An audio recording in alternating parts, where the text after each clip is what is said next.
All set. Let's Yes. do it.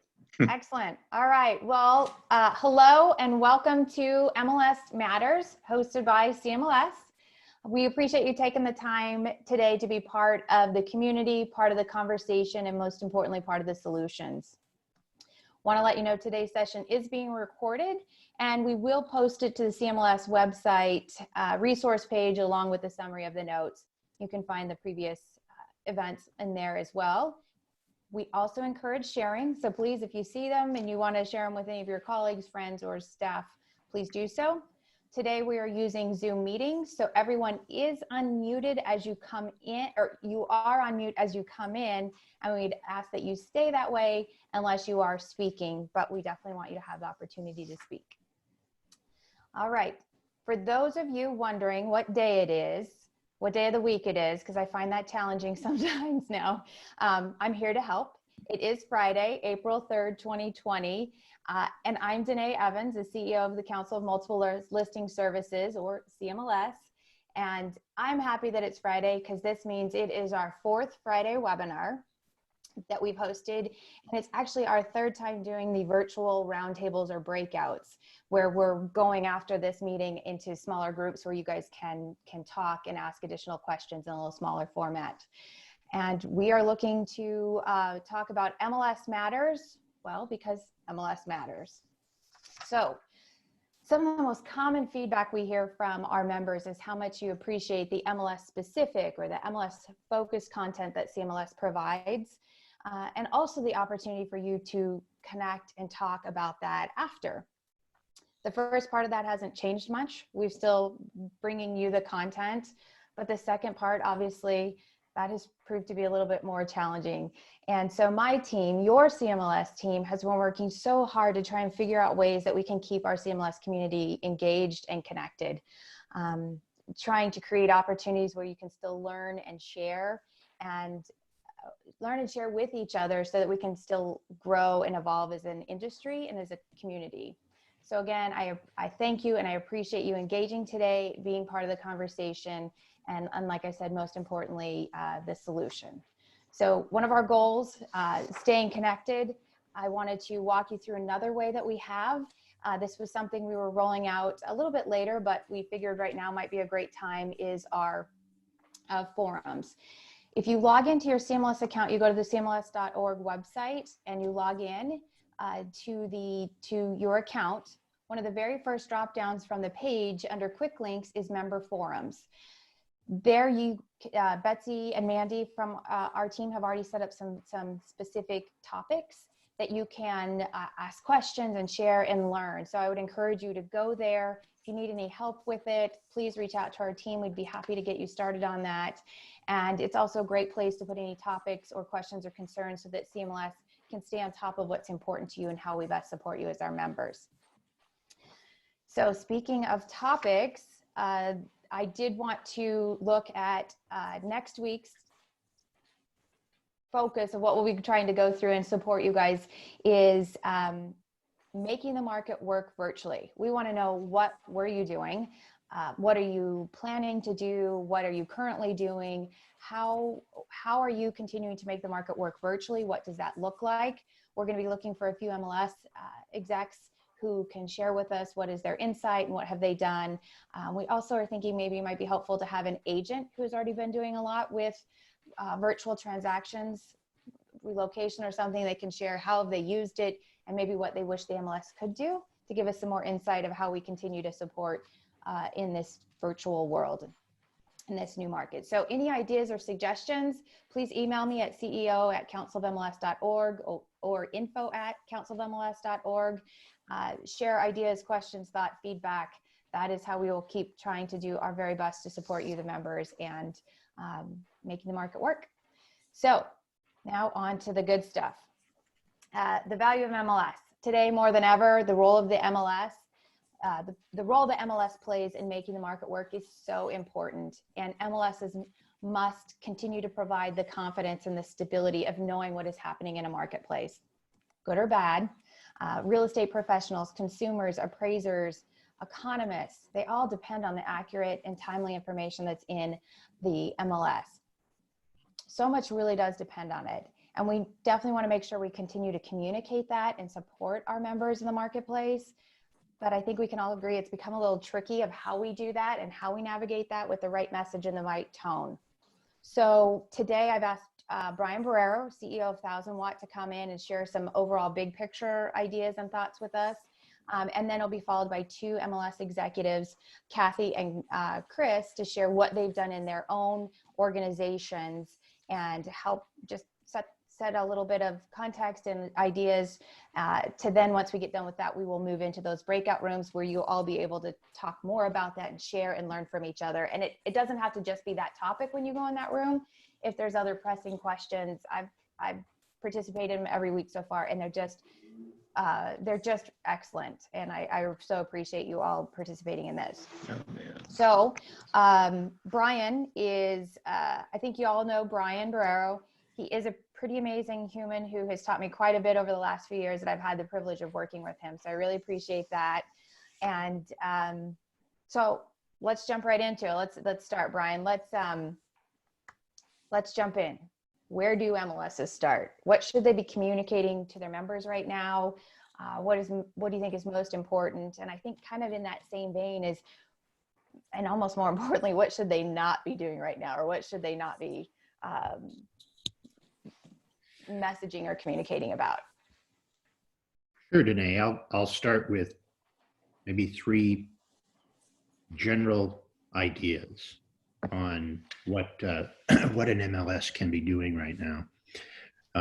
And, this is based on A, this is kind of what we do, but B, also just a lot of talking over the last week in particular about who's doing what's working, what's not working, et cetera. So I think the first principle is to stay in your lane. And what I mean by that is we are all now completely inundated by news and updates about this crisis. Every brand we've ever done business with is contacting us. We're consuming media at abnormally high rates. It's what we talk about with our family. It's what we text about. It's what we talk about at work, in our Zoom meetings. Stay in your lane. There are a limited number of things that your members need to hear from their MLS right now. Okay, what I mean by that is, think about what is it that you as the MLS are uniquely prepared to say, and what is it that your members need to hear from you right now, right? So focus is really, really important. Don't be all over the place. Secondly, none of us knows precisely what's going to happen tomorrow, or what's going to happen when we all emerge into some semblance of normal life. It would be irresponsible for us to make firm predictions.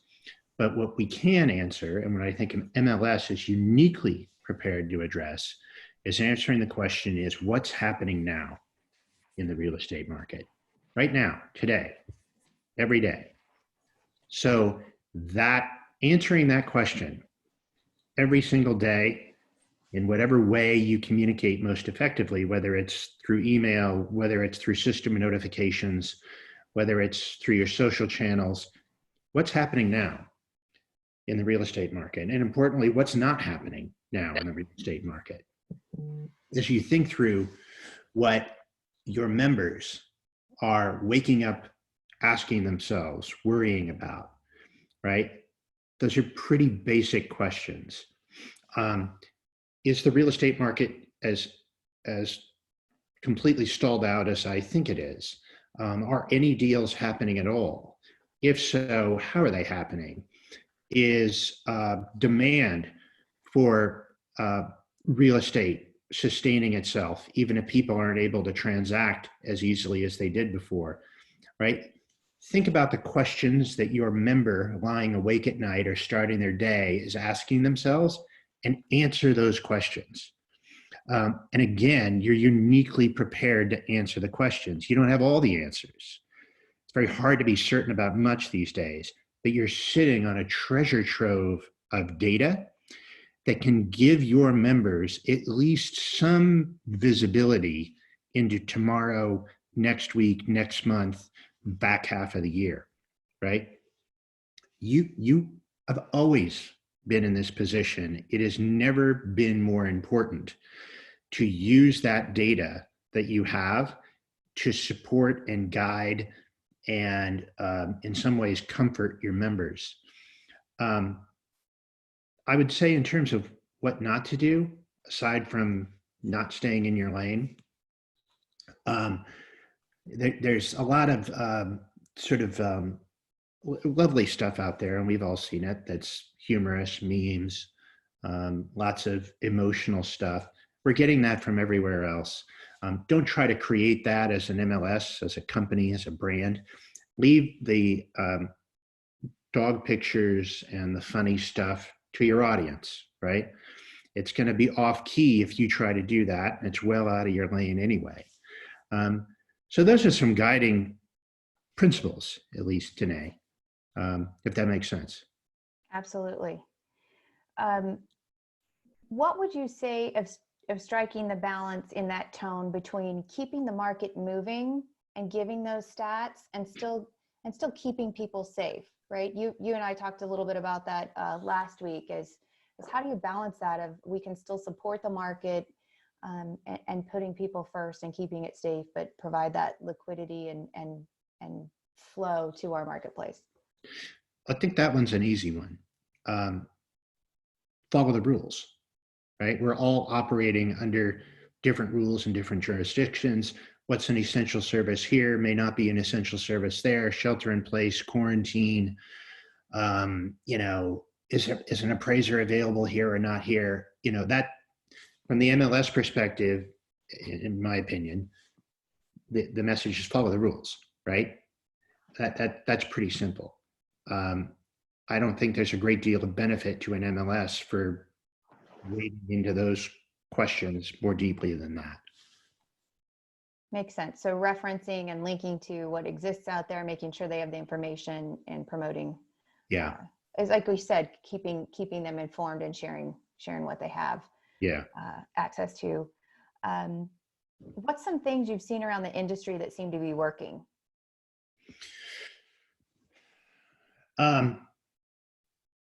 Well, if I could step back a little bit, just talk about maybe tone for a second and approach. And this may be a little bit, I hope people don't take it the wrong way, but I've seen some folks get it wrong over the last week or just struggle with it. And that is the MLS's core role here is what it always is. It's around information and a bedrock of data and reliability, just now more than ever. But tonally, while your role may be to disseminate information and insight and data, there's also, I think, a need in putting that out there to be sort of cognizant of the personal and emotional state of your subscriber. And you all know this, right? But in the MLS world, your companies that, you're going about your business, people largely have a paycheck through this. Your customer is a mess right now, right? They're independent contractors.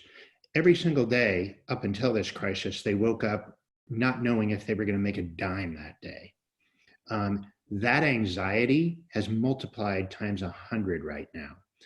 And simply stating, it may just be a sentence, that you understand where they're at emotionally and in their business right now, I think opens the door for you to communicate much more effectively with those people, the sort of market-driven insights that you have, right? So just be aware of that. Your broker customers right now.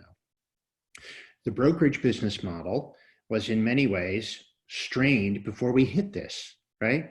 Brokers have just been sucker punched at a time when they were already feeling stressed, right? These are business people who are scrambling to keep their doors open, right?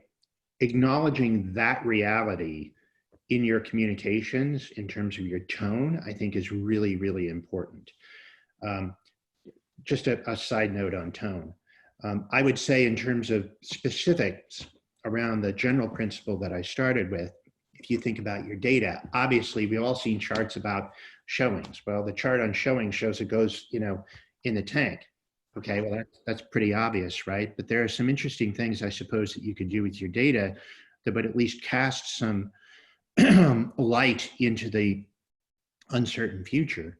So I'll give you one that you may not have thought about. That's an insight into perhaps consumer behavior.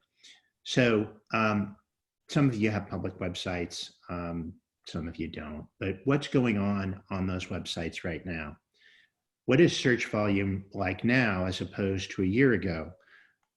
Inquiries off those sites, what's happening and not happening? Your agents and your members and your brokers are asking right now, how far have we fallen, right? How locked up are we? Are people still interested? Are they going to be interested on the other side of this? But think about other alternative metrics that you have at your fingertips, right? What sorts of properties are you seeing listed right now? Are you seeing more rural properties? Are you seeing more properties with acreage right now than you did at this time last year? What does that tell us about consumer behavior? Does it tell us that people right now are thinking about and looking at properties that are not in densely populated areas? Because in the world that emerges on the other side of this, we're going to be thinking fundamentally in different ways about real estate and where we want to live, right? Think creatively about your data and the insights that it could provide to your members right now.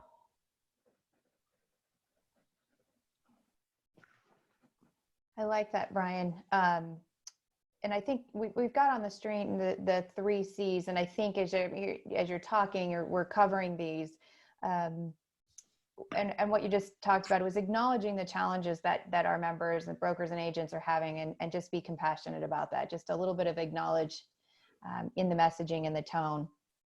And then the last part, I think you touched on that and I'd like you just to go a little bit more on that with, it talked about sharing the data in new and different ways, still providing that confidence with the market, but giving them some ways to think about it a little bit differently and how to use it when we come out on the other side of this. So how can MLSs, we're in the middle of this crisis, but at the same time, still be thinking about longer term, what they're doing, how they're thinking of this data or sharing this data. How can they keep that future in mind while they're communicating today? And I think it's a little bit with what you were just talking about, the data and thinking about it differently, that may help or support them differently. I've seen a lot of people give the advice, just to us personally, of effectively don't let yourself go during this. Right? It's no time to become to start discarding your exercise regimen, meditate, eat healthy, take a walk, all that type of stuff. I think it's a good time for an MLS being forced into this moment to really rethink their communications regimen, right? This isn't a positive, but one of the opportunities here is to really think about what's important and the questions that you can be answering as an MLS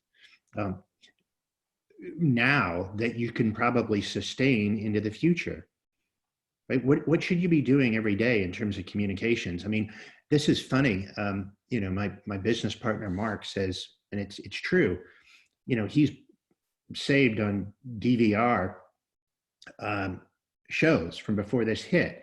And he says, when I sit in bed at night with my wife and we watch these shows, and the commercials in particular, it is as if they're from another world and another time, and they seem patently absurd, right?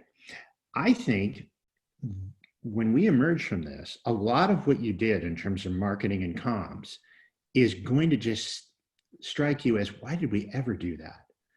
Why were we ever posting pictures about changing your gutters, or posts about changing your gutters or weatherproofing your home on our MLS Facebook page, for example? Okay, why did we ever do that, right? That's not who we are and what our members need to hear from us. So I think this inward look and focusing on what's important, I think will actually, realign your marketing and your communications and how you say things to your members and what you say and don't say for years to come. And I suppose that's a good thing.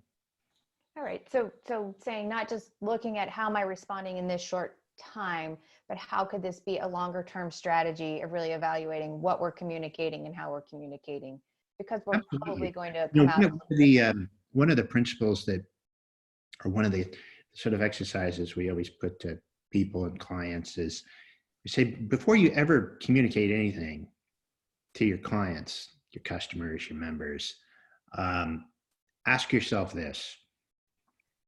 Ask yourself the who gives a shit question, right? It's a good one. Sorry to be vulgar, but if you can't answer that from the mindset of your member, who gives a shit, right? Do they really need to see this inspirational meme? Do they really need this email? Do they need this from me? The answer more often than not is not really. That exercise mentally, it's very simple, but it focuses. Provide some clarity. Our first C on there. Yeah. All right. Well, that is some excellent stuff. I really appreciate that. I definitely was writing down some notes for us. And now I'd like to move into, if we could, the next screen we've got, Kelly, is if you can go to that. This is, want to touch on this really quick. CMLS has started a project as our second piece of the clear cooperation policy and 8.0. Once we'd completed the implementation guide, which you can find on our website for 8.0, we really saw that there was this need of continuing to educate and inform and engage people on it. So as our world quickly started changing and we saw that we would we could make it broader approach of just communication in general, we have created a communications guide, 3 pages, very simple, that all of you can use, I think, to walk through what Brian just talked about. And it will be completed as of today. It's getting the last little touches on it. So what we'll do is send out the recording of this along with a copy of that, and it will be posted to the CMLS website that you can use. Again, share with your team, your board, your members, because even your members are communicating with their customers. So if it's a resource that helps them, please feel free to use that. But that will be out later today, and so we'll be getting that to you. But let's go to next, our MLS people. Thank you so much, Kathy and Chris, for joining us today. And Brian and I are going to kind of both ask them questions as we go through this. And what really we'd like to know is, what have you guys done in your marketplaces? We've got some screenshots of what their websites look like, what they've done.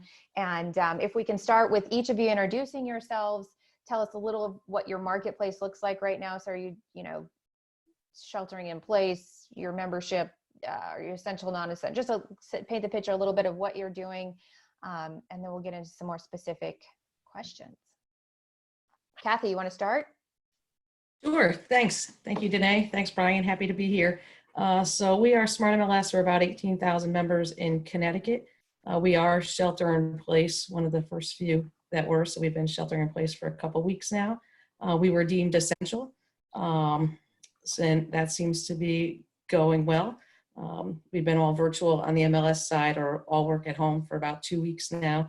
Things seem to be going well and settling into their routines, and we're busier than ever taking support calls and keeping the staff busy answering members' questions. So thank you. And Chris.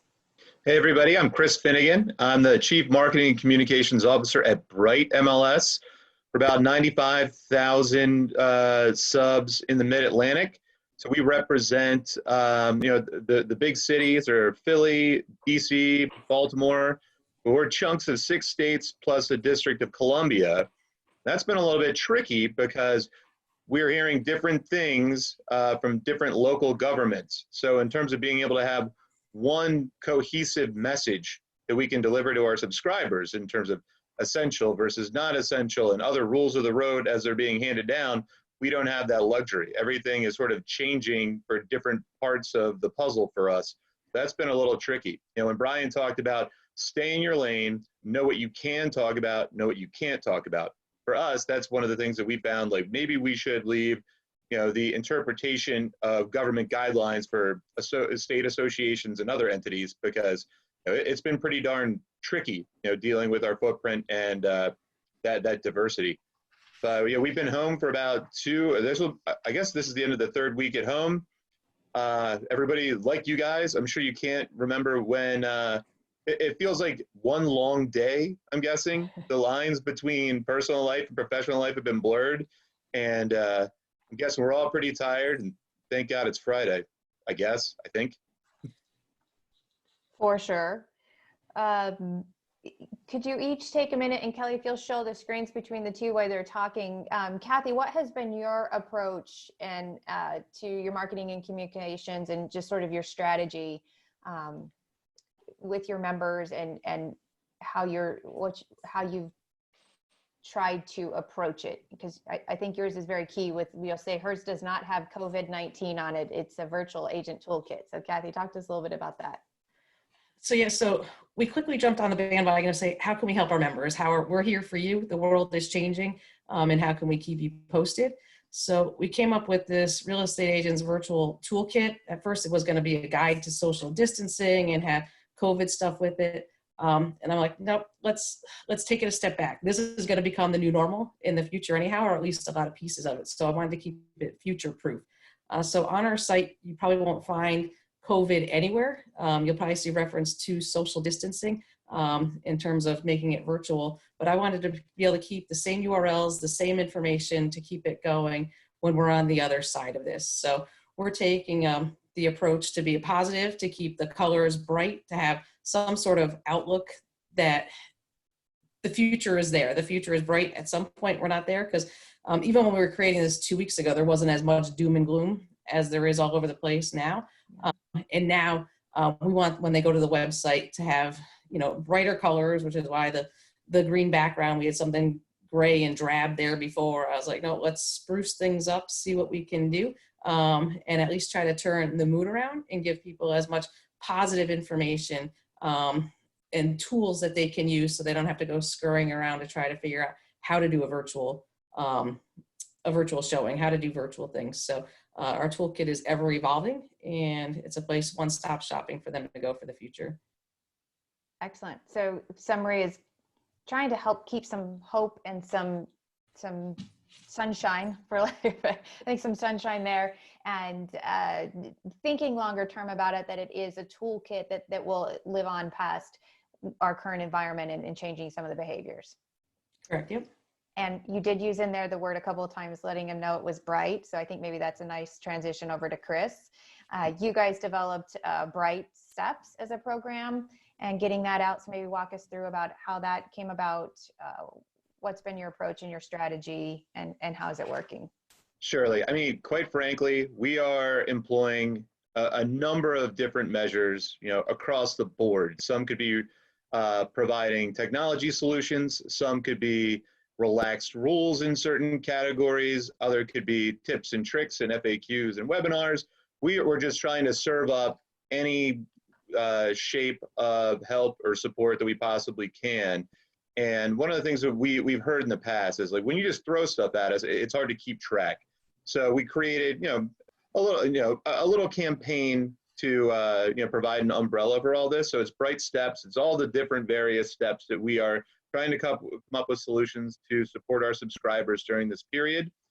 I think Brian made a great point earlier when he was speaking about the need for empathy.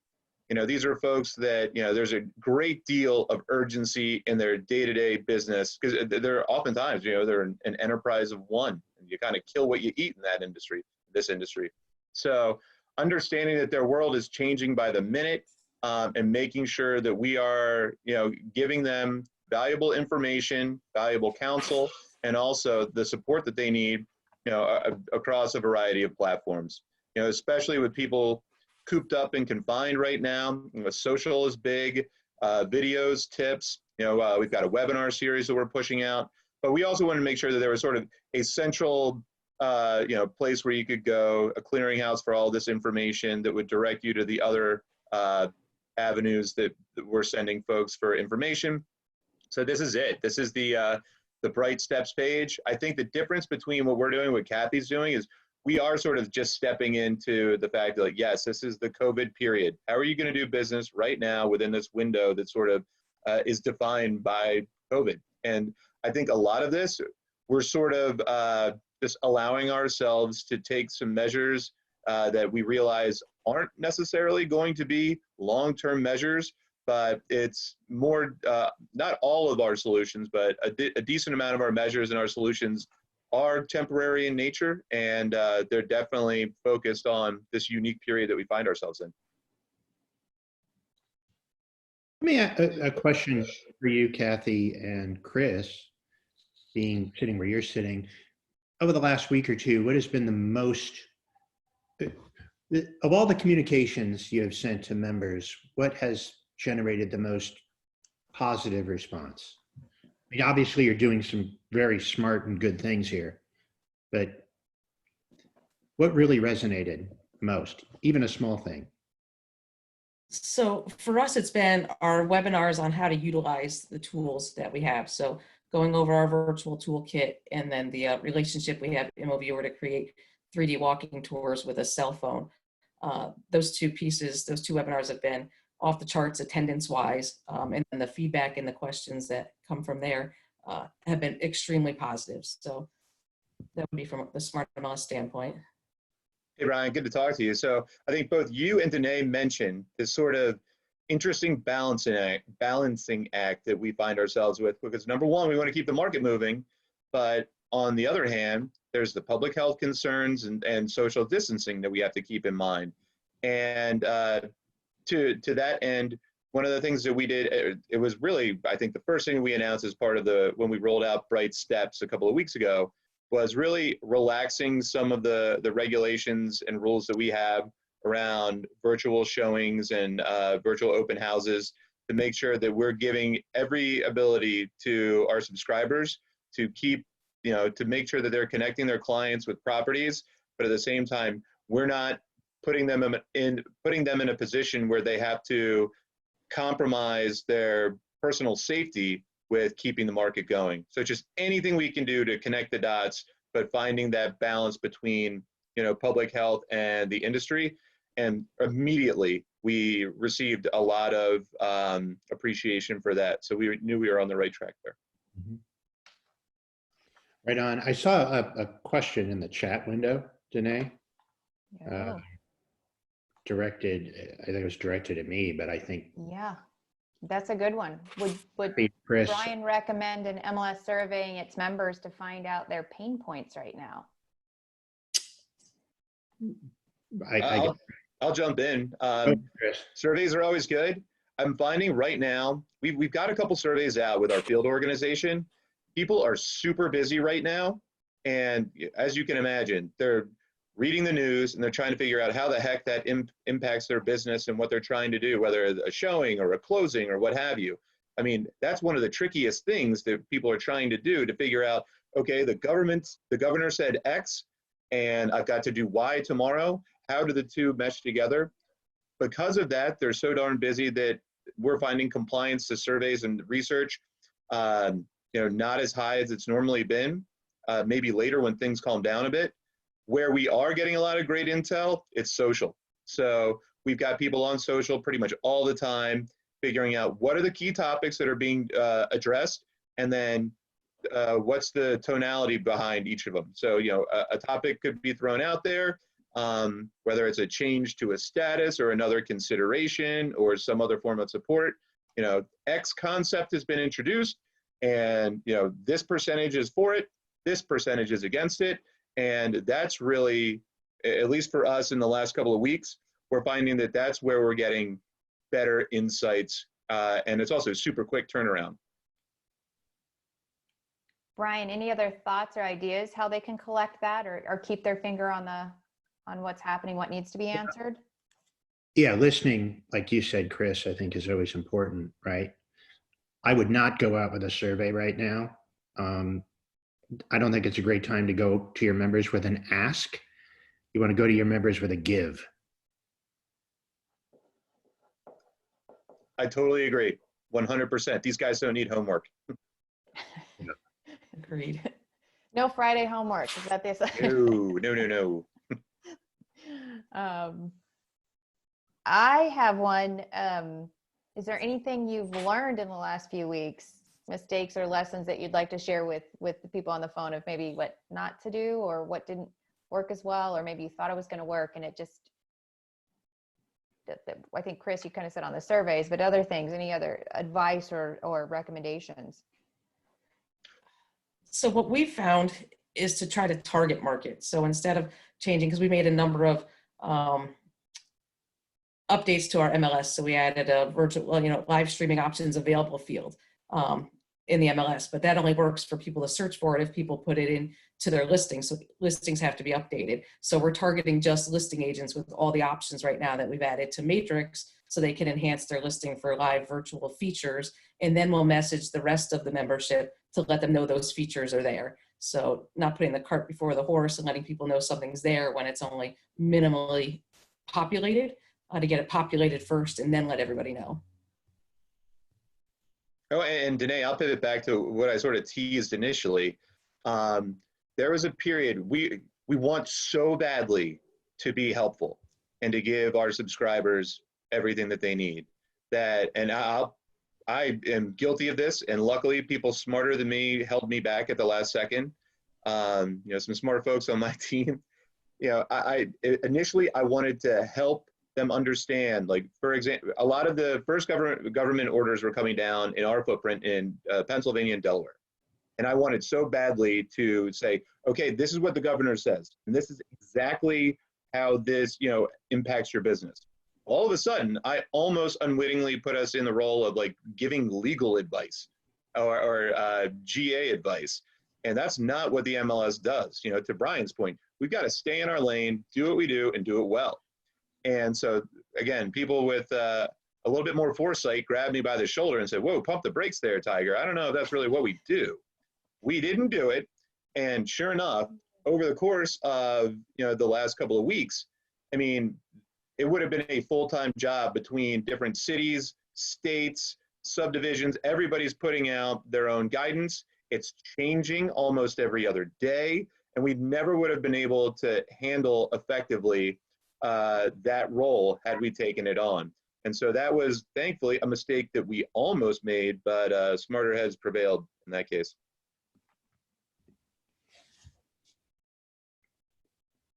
All right, we are at the point where we were thinking we would go into our breakout rooms. I saw Betsy coming up on here on the screen.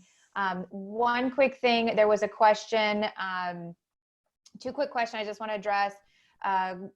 Andrew had asked how you're monitoring social media. I'm guessing that you're having, Chris, this was to you, you're having team members just watch it and observe what's happening in your market.